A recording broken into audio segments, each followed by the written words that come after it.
जब परशुराम जी ने कहा, हे विश्वामित्र, यह बालक बड़ा कुबुद्धि और कुटिल है। परशुराम लक्ष्मण संवाद की कथा।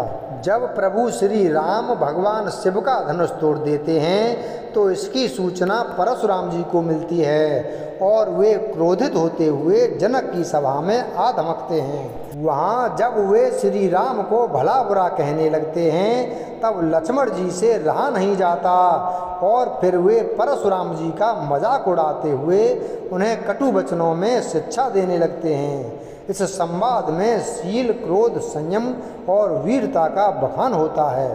बाद में श्री राम लक्ष्मण जी का क्रोध शांत करते हैं। वाल्मीकि रामायण के बालकांड में ये वर्णन मिलता है। खलबली देखकर जनकपुर की स्त्रियां व्याकुल हो गईं और सब मिलकर राजाओं को गालियां देने लगीं। उसी मौके पर शिव जी के धनुष का टूटना सुनकर भृगुकुल रूपी कमल के सूर्य परशुराम जी आए। परशुराम जी का भयानक वेश देखकर सब राजा भय से व्याकुल उठ खड़े हुए और पिता सहित अपना नाम कहकर सब दंडवत प्रणाम करने लगे। जिस कारण सब राजा आए थे, राजा जनक ने वे सब समाचार कह सुनाए। जनक के वचन सुनकर परशुराम जी ने फिरकर दूसरी ओर देखा तो धनुष के टुकड़े पृथ्वी पर पड़े हुए दिखाई दिए। अत्यंत क्रोध में भरकर वे कठोर वचन बोले, रे मूर्ख जनक, बता धनुष किसने तोड़ा है, उसे शीघ्र दिखा, नहीं तो अरे मूढ़, आज मैं जहाँ तक तेरा राज्य है वहाँ तक की पृथ्वी उलट दूंगा। तब श्री रामचंद्र जी सब लोगों को भयभीत देखकर और सीता जी को डरी हुई जानकर बोले, उनके हृदय में न कुछ हर्ष था न विषाद। हे नाथ, शिव जी के धनुष को तोड़ने वाला आपका कोई एक दास ही होगा। क्या आज्ञा है, मुझसे क्यों नहीं कहते। यह सुनकर क्रोधी मुनि रिसाकर बोले, सेवक वह है जो सेवा का काम करे, शत्रु का काम करके तो लड़ाई ही करनी चाहिए। हे राम सुनो, जिसने शिव जी के धनुष को तोड़ा है वह सहस्र वायु के समान मेरा शत्रु है। वह इस समाज को छोड़कर अलग हो जाए, नहीं तो सभी राजा मारे जाएंगे। मुनि के वचन सुनकर लक्ष्मण जी मुस्कराए और परशुराम जी से बोले, हे गोसाई, लड़कपन में हमने बहुत सी धनुइयाँ तोड़ डालीं, किंतु आपने ऐसा क्रोध कभी नहीं किया। इसी धनुष पर इतनी ममता किस कारण से है। यह सुनकर भृगुवंश की ध्वजा स्वरूप परशुराम जी कुपित होकर कहने लगे, अरे राजपुत्र, काल के वश होने से तुझे बोलने में कुछ भी होश नहीं है। सारे संसार में विख्यात शिव जी का यह धनुष क्या धनु ही के समान है। लक्ष्मण जी ने हंसकर कहा, हे देव सुनिए, हमारे जान में तो सभी धनुष एक से ही हैं। पुराने धनुष के तोड़ने में क्या हानि लाभ। श्री रामचंद्र जी ने तो इसे नवीन के धोखे से देखा था, फिर यह तो छूते ही टूट गया। इसमें रघुनाथ जी का भी कोई दोष नहीं है। मुनि, आप बिना ही कारण किस लिए क्रोध करते हैं। परशुराम जी अपने फरसे की ओर देखकर बोले, अरे दुष्ट, तूने मेरा स्वभाव नहीं सुना। मैं तुझे बालक जानकर नहीं मारता हूँ। अरे मूर्ख, क्या तू मुझे निरा मुनि ही जानता है।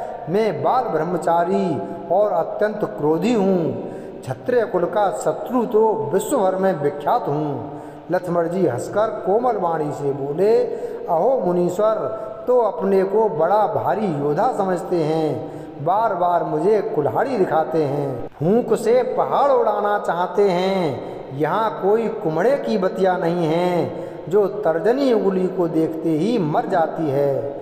कुठार और धनुष बाण देखकर ही मैंने कुछ अभिमान सहित कहा था। भृगुवंशी समझकर और यज्ञोपवीत देखकर तो जो कुछ आप कहते हैं उसे मैं क्रोध को रोककर सह लेता हूँ, क्योंकि ब्राह्मण, देवता, भगवान के भक्त और गौ, इन पर हमारे कुल में वीरता नहीं दिखाई जाती, क्योंकि इन्हें मारने से पाप लगता है और इनसे हार जाने पर अपकीर्ति होती है।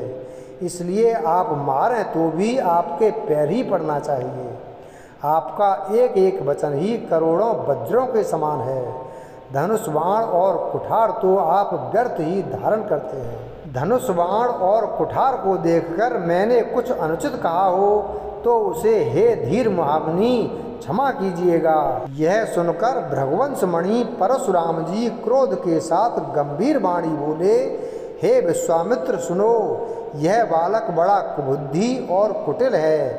काल के वश होकर यह अपने कुल का घातक बन रहा है। यह सूर्यवंश रूपी पूर्ण चंद्र का कलंक है। यह बिल्कुल उद्दंड, मूर्ख और निडर है। अभी क्षण भर में यह काल का ग्रास हो जाएगा। मैं पुकार कर कहे देता हूँ, फिर मुझे दोष नहीं दें। यदि तुम इसे बचाना चाहते हो तो हमारा प्रताप, बल और क्रोध बताकर इसे मना कर दो। लक्ष्मण जी ने कहा, हे मुनि, आपका सुयश आपके रहते दूसरा कौन वर्णन कर सकता है। आपने अपने ही मुँह से अपनी करनी अनेकों बार बहुत प्रकार से वर्णन की है। इतने पर भी संतोष न हुआ हो तो फिर कुछ कह डालिए। क्रोध रोककर असह दुख मत सहिए। आप वीरता का व्रत धारण करने वाले, धैर्यवान और क्षोभ रहित हैं। गाली देते शोभा नहीं पाते, क्योंकि सूरवीर तो युद्ध में करनी करते हैं, कहकर अपने को नहीं जनाते। शत्रु को युद्ध में उपस्थित पाकर कायर ही अपने प्रताप की डींग मारा करते हैं। आप तो मानो काल को हाँक लगाकर बार बार उसे मेरे लिए बुलाते हैं। लक्ष्मण जी के कठोर वचन सुनते ही परशुराम जी ने अपने भयानक फरसे को सुधारकर हाथ में ले लिया और बोले, अब लोग मुझे दोष न दें। यह कड़ुआ बोलने वाला बालक मारे जाने ही योग्य है। इसे बालक देखकर मैंने बहुत बचाया, पर अब यह सचमुच मरने को ही आ गया है। विश्वामित्र जी ने कहा, अपराध क्षमा कीजिएगा। बालक के दोष और गुण को साधु लोग नहीं गिनते। परशुराम जी बोले, तीखी धार का कुठार मैं दया रहित और क्रोधी, और यह गुरुद्रोही और अपराधी मेरे सामने उत्तर दे रहा है।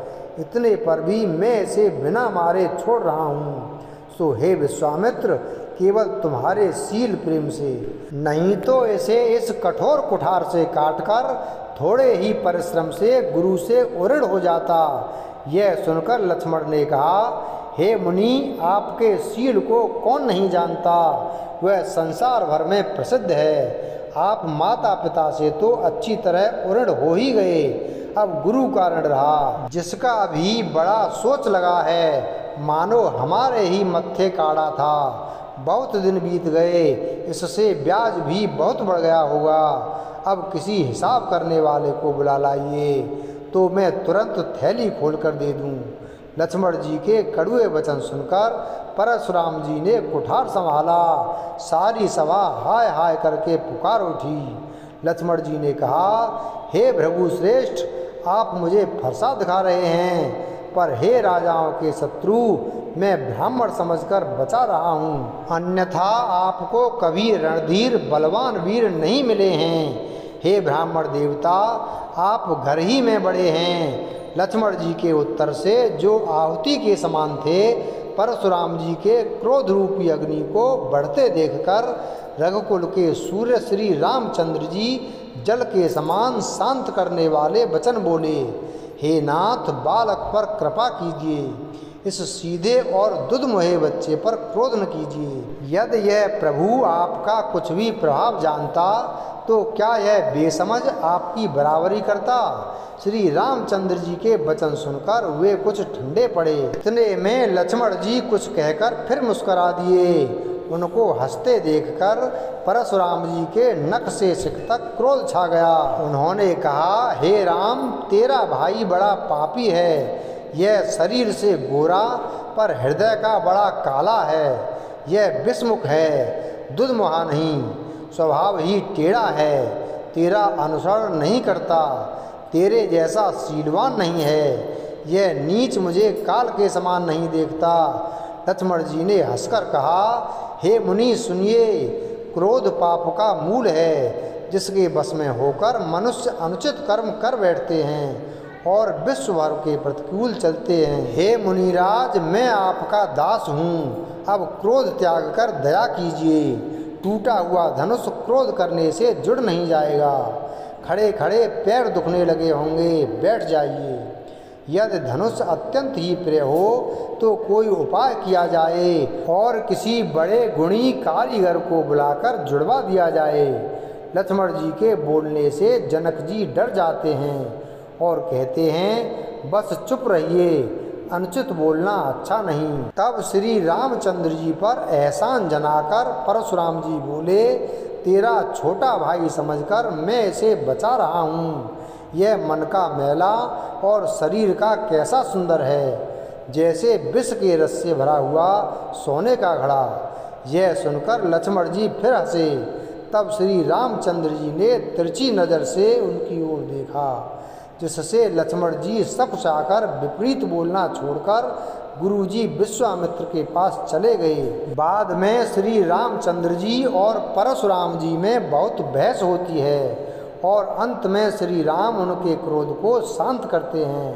तब परशुराम जी ने कहा, हे राम, हे लक्ष्मीपति, धनुष को हाथ में लीजिए और इसे खींचिए, जिससे मेरा संदेह मिट जाए। परशुराम जी धनुष देने लगे, तब वह आप ही चला गया। तब परशुराम जी के मन में बड़ा आश्चर्य हुआ। वह उन्होंने श्री राम जी का प्रभाव जाना, जिसके कारण उनका शरीर पुलकित और प्रफुल्लित हो गया।